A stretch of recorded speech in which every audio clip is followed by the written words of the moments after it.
Solly Moeng, Head of Corporate Communications and Public Relations at Woolworths, a very warm welcome to the Red Zone. It is good to talk to you.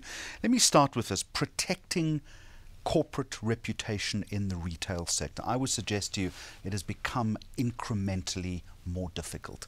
Is that the case, and if so, why? Well, it is very difficult, absolutely. It has become incrementally difficult because of the digital media. The advent of digital media has made it possible for people to say what they want to say to anybody at any time with such speed that if you're not fast enough to first notice those things and secondly respond to them properly, you find yourself on the back foot very easily. So it's very, Woolies, for instance, integrated social media in about 2010.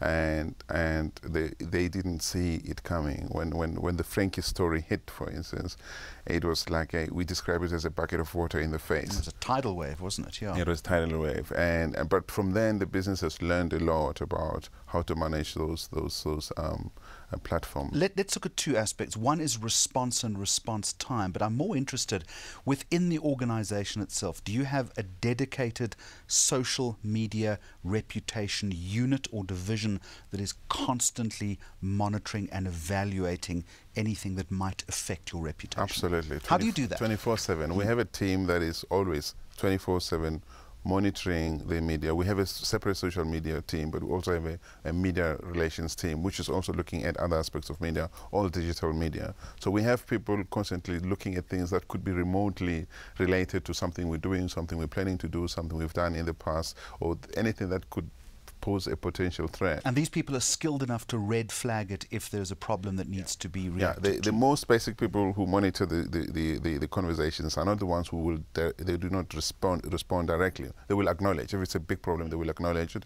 and they will pass it on to us. So we'll then decide whether or not, how to respond to it. So there are people who are specialized in people who understand the culture of the business, who understand how we respond to issues, who will give advice to those people sitting in front of the computers on how to respond to issues. So there's a lot of integration between the social media practitioners and monitors and the media team itself. You've both got to understand how each other are working. I mean, we wouldn't get it right. We have people inside the business, but we also have friends outside the business. We have influencers that we work with very closely who, if they see things happening out there that might impact on us, they will alert us.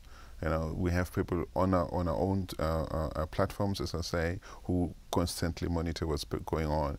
They're not just reactive to stuff. Sometimes they try to lead in some conversations. Are you learning all the time, and have you made mistakes in this respect?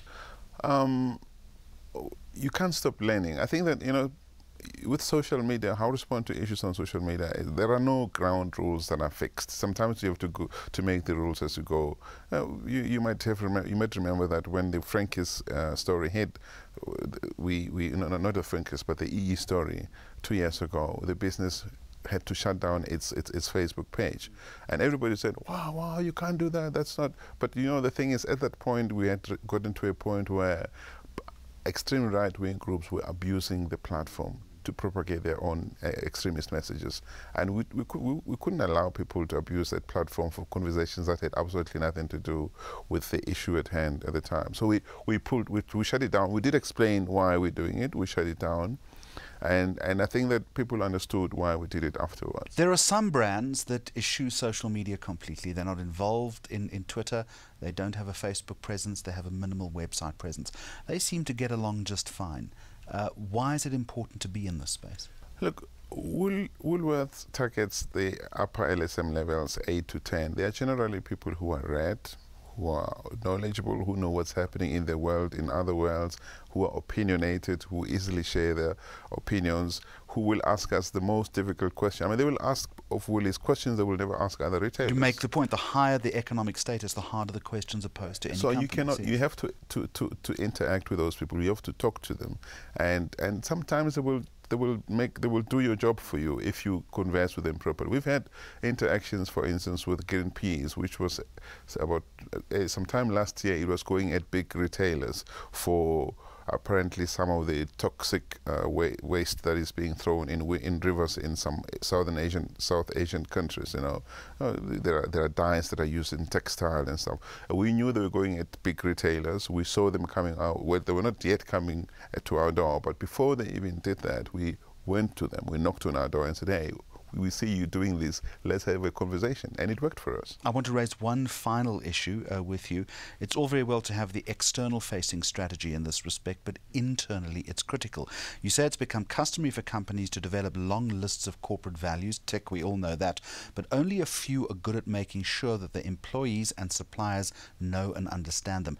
I understand what you're saying, and that also has direct applicability to the way in which social media is managed and how your staff react and associate with people externally. Yeah, absolutely. Look, one of our biggest mistakes or areas of weakness, rather, has been how the people are creatives in the business. We know we have our own studio. We have people who bring in artwork from outside.